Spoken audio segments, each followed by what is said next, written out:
As global alliances strain under shifting pressures, Europe is taking defence into its own hands.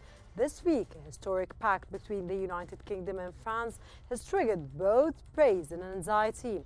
From joint nuclear planning to a revived coalition of the willing, the continent's only nuclear powers are positioning themselves as the guardians of European security, with or without American leadership.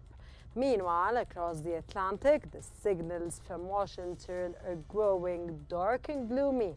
President Donald Trump has reversed course on Ukraine aid for the third time in 2 weeks, exposing fractures within his administration and reigniting fears about the reliability of commitments.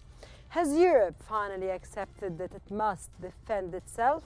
And is Trump's wavering in international strategy or dangerous improvisation? I'm Ral Khassas, and this is In Focus.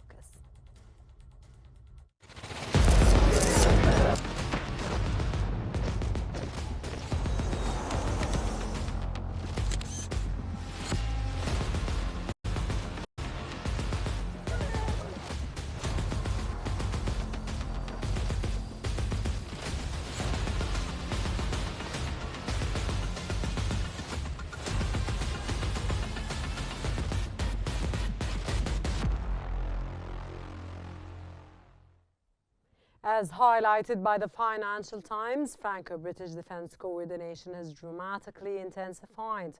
Macron and Starmer, once rivals on migration and diplomacy, are now speaking the same language on deterrence.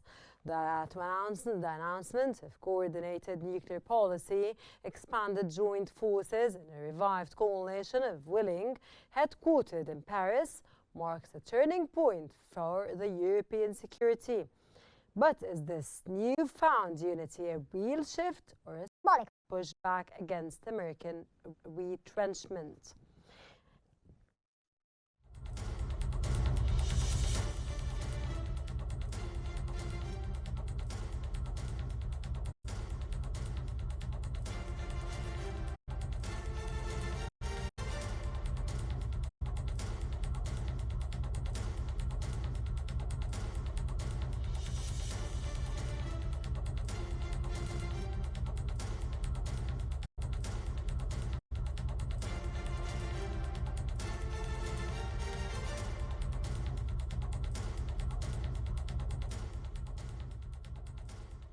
To walk us through these major developments, we're joined now by Meher Nicolas Verzilli, former World Bank advisor and director of the European ASEAN Center for Strategic Studies.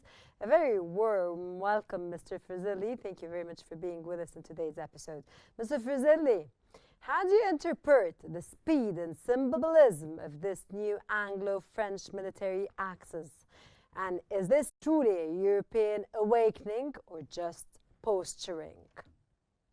I'm delighted to join you today, and being French and being very much an Anglophile, I love England and I love London, so I'm going to be insisting today more than ever that I'm speaking in my personal capacity. So what I'm giving you today is just my personal analysis and opinion, which will allow me to be very neutral and critical if need be. So I think what we witnessed in London in the past 3 days with the state visit by President Macron and all the regalia, regalia meaning royal welcome. So all that, splash and, the Windsor Castle, 30 miles west of London, is a fabulous, medieval, beautiful palazzo. So state visits of that scale happen Okay, rarely. Mr. Verzilli, I have to stop you here and interrupt you because I need to ask you a question here in this context, sir. An analyst yesterday, or in an interview yesterday, I was told that a state visit is only once in a lifetime of a president. So that Macron's yesterday's visit to the United Kingdom was a state visit that will happen only once, and it was like a gesture and is more of symbolic than an agreement. I know we reached an agreement at the end of the day, and we are very happy with this agreement, but what do you think about what was told and what people think and the point of view of people that live in the United Kingdom? So I think context is everything. And so it was staged very theatrically. So I think the substance of what was said and done 3 days ago in London is very limited. The symbolism is big. I think they're both desperate. And the reason why both Starmer and Macron are desperate is the economy. So the economy is slowing down dramatically in both countries. Let's remember last week there was a big financial economic crisis in London, and the finance minister, Rachel Reeves, cried for hours on television. And that day when she cried, last Friday, stock market in London and the bond market collapsed. So England, Britain is in a very difficult, dire strait. The French economy has come to a halt. So they're both having big domestic, internal, economic, financial problems. And when you have these problems, typically if you're a smart politician, you try to look abroad. You try to look for diplomatic, military adventures far away in Russia, Mongolia, Siberia, to distract your public opinion. So that's exactly what they're doing. They're using the expression "the willing," and that the choice of word by Macron and Starmer is very important. It is not an innocent choice of words. The coalition of the willing is an expression that was carved or invented by George W. Bush and Dick Cheney and Tony Blair 23 years ago when they decided to invade Iraq illegally. And back then, Dick Cheney, Tony Blair, and President Bush didn't have a strong legal foundation to invade Iraq, right? Because they did not have a United Nations resolution. Okay, sir, France's general Brocard declared Russia as the main enemy in Europe. How significant is this kind of language, and what does it mean for NATO cohesion, sir? Very insignificant. So General Thierry Burkhardt, delivered that shocking speech literally 2-3 hours ago in Paris, and people, experts, military experts, were in shock because that speech is ridiculous. And of course, that speech was commandeered. What does it mean? So Macron commanded him to deliver the speech, and like a good French soldier, he obeyed the order. But why is the speech ridiculous? Because the Cold War ended 24 years ago. Russia is no longer a superpower. Russia is very far from the French border. And anyone who studies military strategy or corporate strategy or whichever kind of strategy would tell you if there's a list of threats, big threats, menacing the sovereignty and the integrity of France today, Russia is maybe Why, number 15. sir? There are many threats that are bothering the sovereignty of France today. Well, usually when you look at threats, you look at threats near your border, right? So France has no border with Russia. Russia is very far away. Russia is a Eurasian nation, very far from the French border, and you don't have Russian immigrant communities in downtown Marseille or Paris. So what I'm coming at, France is a Mediterranean Atlantic nation. So of course, Russia was never a threat to France, maybe in the Cold War era before 1991, because Soviet Russia was so big and Soviet Russia controlled half of Europe. Maybe back then, one could argue that Soviet Russia was a threat because it was a superpower. It's no longer the case today. Let's be realistic here. The GDP of Russia, the size of the Russian economy today, is smaller than Italy or Spain. So okay, then you see the speech was insignificant, and we move to another point, which is New Northwood Declaration. Includes joint nuclear coordination, something France has traditionally resisted. What strategic shift does this indicate, sir, in light of course, everything that's changing, of course, geopolitically, dynamics, everything that's changing everywhere? Once again, nothing much, because Britain is a nuclear power, and so is France, right? So you have two nuclear powers, and these are the only two, by the way, the only two European nuclear powers. And if you look at the world map, maybe there are 7 or 8 nuclear powers at best. 2 of them are Western European. That's Paris and London, right? So what they're saying that they're coordinating, pooling their resources together, blah, blah, blah. What does it change? Not much, because there are 2 existing, long-standing nuclear powers. Had they said, and maybe they will say it next week or next month, we, Britain and France, are pooling our nuclear capacity together with Germany or the EU Commission, then yes, this is a game changer. This is something significant. But just Paris and London is really symbolic. It has a very limited practical effect. Does this bilateral coalition of willing strengthen or risk fragmenting Europe's collective defense under NATO and the European Union, sir? As I said earlier, I believe personally in the Anglo-French rapprochement, what they call the entente cordiale. You mean the approachment, sir? Yeah, so the entente cordiale, the fact that France and England or Britain are strategic allies with very strong ties, that is something I personally like and believe in. However, I'm not a big fan of what Macron and Starmer are doing, because what Macron and Starmer are doing is focusing only on Russia and presenting, Russia like the boogeyman, like an evil monster, eager to devour London and Paris, which is absolutely not true. So I think it's a bit silly, So the Anglo-French rapprochement is good because we live in a dangerous world. We live in an ultra-competitive world. So the fact that England or Britain and France are strategic, financial, economic, industrial, and military allies, that is great for both countries. That's something great. But exaggerating... For France and the United Kingdom, but not for other countries, sir? Yeah, it's good for them. It's good for them to start with.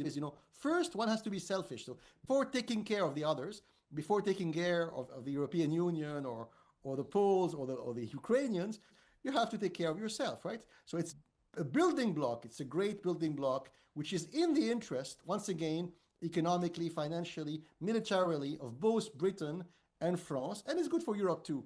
But exaggerating hyperbolically the Russian threat, that is something very silly. Some compare this new coalition to the 2003 Iraq war alliance. How do today's efforts differ, sir, and in legitimacy, scope, and risks?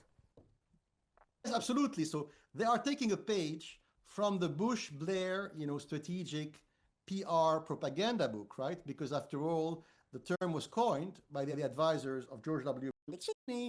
And so they are saying, we are the new George Bush. We, Starmer and Macron, are the new coalition of the willing. So first, it's silly because that Anglo-French alliance is not of the size of America when it invaded Iraq. So they are exaggerating their own importance. And secondly, once again, Russia is not a threat to Western Europe. So by saying we are the coalition of the willing, what are they saying? They're saying we are focusing on Russia. And when you are a policymaker, you make choices. So when you are saying I'm focusing on Russia and Ukraine, what you are saying is I'm neglecting the French economy and the UK economy. I'm neglecting industrial, fiscal, financial issues I should be focusing on in London and Paris. And I'm instead diverting my resources and my time on Moscow and Kiev. That is very silly. It's a diversion of resources. How are other EU powers like in Italy reacting to this Franco-British pivot? Could it marginalize Berlin's leadership, sir? And of course, we will know that yesterday an agreement between Keir Starmer and French President Emmanuel Macron about migration, which was one of the issues that they were discussing, was signed. And we don't know till today where this agreement is going to be successful or not. Yes, absolutely. So behind the facade, behind the happy, smiling, polite, diplomatic, surface, of course, in Berlin and Rome, and also in Brussels, and when I say Brussels, I mean the European Commission, Ursula von der Leyen, but I also mean NATO, Mark Rutte, right? So all these guys, the EU Commission, NATO, the Italian and German government, probably they're not very happy because the entente cordiale, if well applied, well administered, and we have to see if Starmer and Macron will pursue that entente cordiale in an intelligent, focused way. But if it's made intelligently in a focused manner, of course, that Anglo-French entente cordiale will marginalize a little the EU Commission and Germany and Italy. So they are probably a little jealous of it. That's one thing.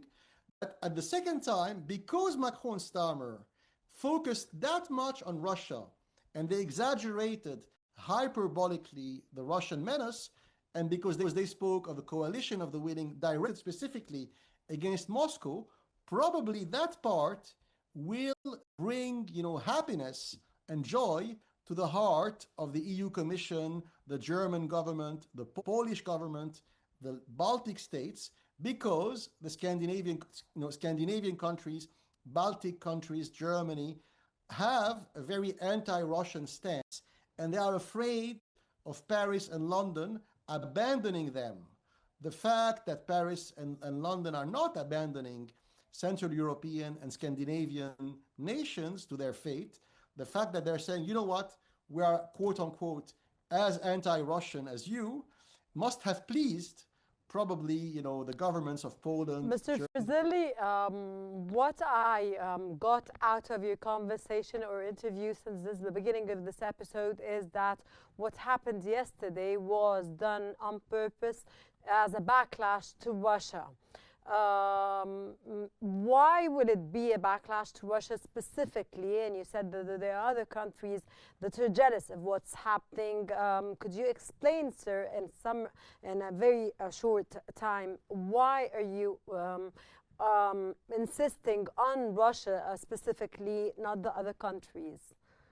Yes, what I'm saying where is the United States from this? Where is Germany? Yes. Where is the other very important European Union countries, or the European Union specifically, sir? Yes. What I'm saying is, first, the Anglo-French entente cordiale, the revival of the alliance between London and Paris, is a good thing, and it could span many sectors, not only Russia. It could include deepened military, industrial, financial cooperation across the board between Britain and France, if it's implemented smartly. That is good. The problem is they exaggerated the size of Russia. So far, the only concrete things which have come out of the Anglo-French alliance are anti-Russian things, which is not smart, which is a diversion and a waste of time and money. Got your point, sir. Anti-Russia move.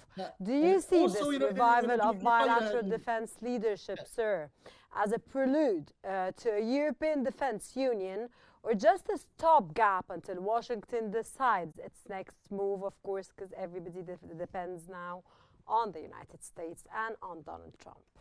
Now, that's a very good question. And of course, the elephant in the room is Donald Trump, right? Because they have, insulted and attacked Vladimir Putin verbally for the past 2 or 3 days, but beyond the surface, they're real Trump. So really, they're doing it to send a strong message to Washington, D.C., telling Trump, you have, quote unquote, supposedly abandoned Western Europe. You have, quote unquote, abandoned NATO.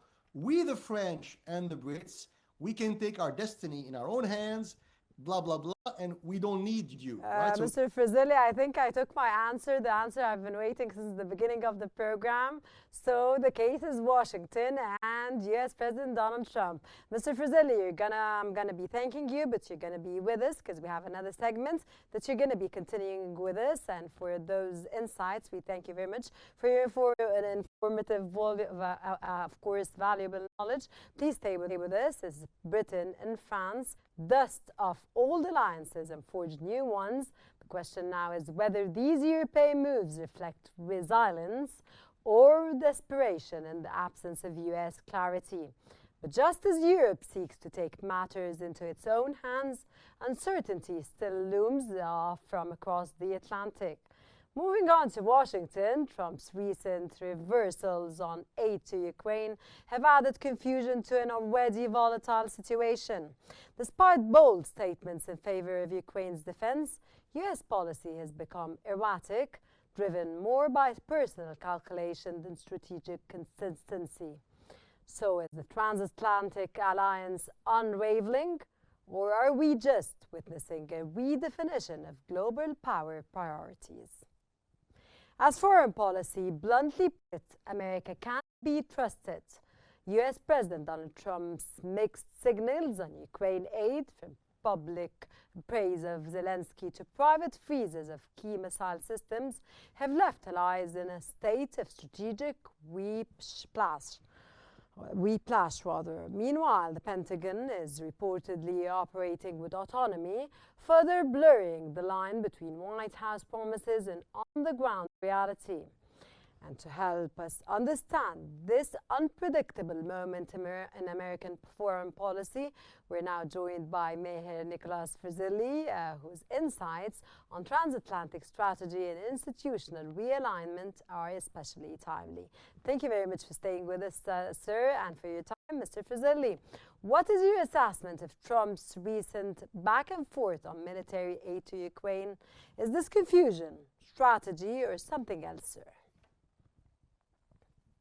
It's a very good question, and it's a very delicate question. And so, to be honest with you, we will only know the answer on Monday, because very theatrically, Trump told everyone that he would deliver a Russia strategy speech on Monday.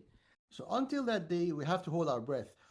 What I think personally is the following, is that Trump and most of the senior policy advisors around Trump, including at the National Security Agency, the Pentagon, the generals, and the Foreign Office, the State Department, right? The new bureaucracy which entered the White House and State Department and the Pentagon precisely 6 months ago with Trump is very, very different from its predecessors.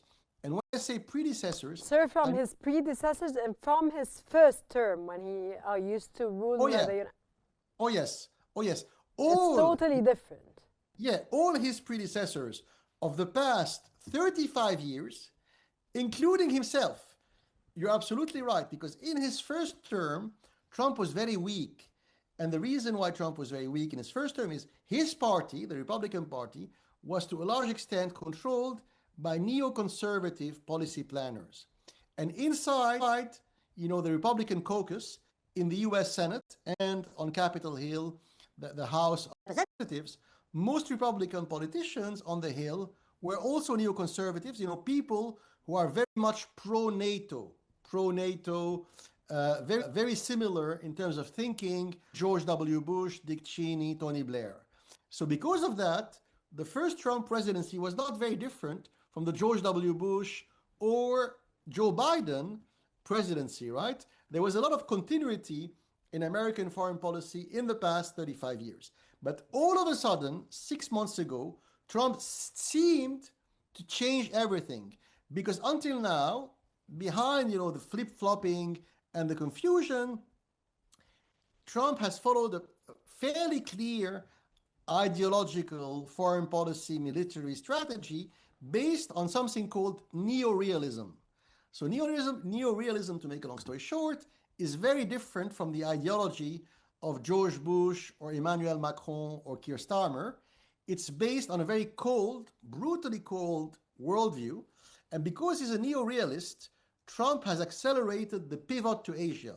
So he thinks that all American resources, military, financial, industrial, must be focused relentlessly on one single issue, the rivalry, the gigantic rivalry pitting Washington against Beijing. And because of that, because he's a cold-blooded neorealist, Trump said very bluntly to the Europeans, I don't care about you, I don't care about NATO, I don't care about Ukraine, I have bigger fish to fry, right? And the bigger fish to fry... He even lately threatened the BRICS. Of course. And he even threatened Israel because basically, for a while, he let the Iranians and the Israelis hit each other, and he had to be dragged against his will, quote unquote, to try to stop that Iranian-Israeli war because he couldn't care less. He's focusing relentlessly on the Asia-Pacific area. He believes that Malaysia, Indonesia, India, Vietnam, Singapore, Australia, China are the key to America's future economic and industrial success, right? So he's neglecting the old alliances. And of course, the old allies France, Germany, Britain, they are offended by the fact that Trump is treating them like that. That was Trump for the past 6 months, for the first semester of his second term. But now it seems that maybe Trump is going to change tack. Maybe Trump is going to stop being a neo-realist. I doubt it. And maybe Trump is going to revert to more, Atlantist, pro-NATO stance, which was America's stance for the past 35, 40 years. We have to wait until Monday.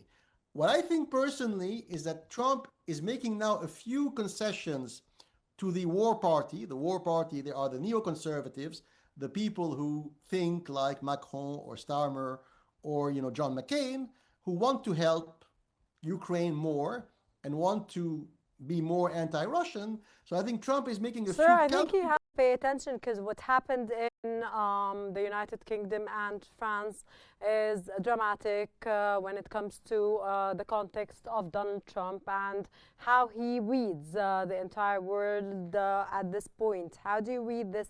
And can the Pentagon's decision to halt, then resume aid without the president's full awareness, be seen as a sign of institutional, sir? Here, I disagree with Foreign Policy magazine. So we have to take what Foreign Policy... You disagree with his Foreign Policy magazine, sir? Yeah, because they're saying that... With Donald Trump's Foreign Policy magazine. No, that's an American journal. So Foreign Policy magazine said in a recent article that the Pentagon, some of the generals and bureaucrats in the highest echelons of the Pentagons were taking decisions without Trump's full knowledge.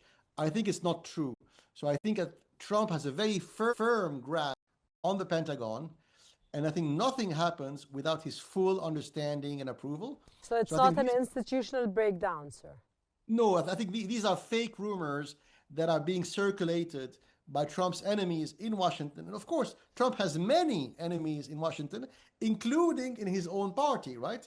So they are trying to destabilize him. So I think that what Trump is doing is making a few calculated concessions to the neoconservatives within his own party and to his NATO allies, Britain and France. Making calculations or listening to those around him, sir, which is right? No, I think Trump did not change his worldview, because that kind of long-term strategic worldview, you don't change that every 6 months or every year, right? So I think he's making tactical concessions under pressure by circumstances. Okay, sir, how do European defense planners interpret this volatility from Washington? Has it accelerated their move towards autonomy? Well, to be honest with you, they can't afford autonomy. That train has passed long ago, because once again, money is the nerval spine of war. You cannot be a superpower without a lot of money. And now the British economy, the EU economies, France, Germany, they are declining very rapidly. Their industrial base is declining. So they can't afford to be strategically autonomous. They could have 5 or 10 or 15 years ago. They chose not to do so. Doing so now would be very foolish, because they cannot pay for it. They can't afford it. Thank you very much again, Mr. Ferzali, for your sharp analysis. As Ukraine bleeds and European capitals plan for the worst, it seems clear that alliances once built on trust are now being redefined by calculation and caution. Tonight's episode is taking us into the heart of a transatlantic transformation. On one side, Europe is drawing new lines of defense and rediscovering its appetite for strategic leadership. On the other hand, Washington is sending mixed signals, leaving partners uncertain about its role as a grantor of global order. The warm drums are beating louder, but so are the doubts. Thank you for watching. I'm Rana Al-Qassas. This is In Focus, and good night.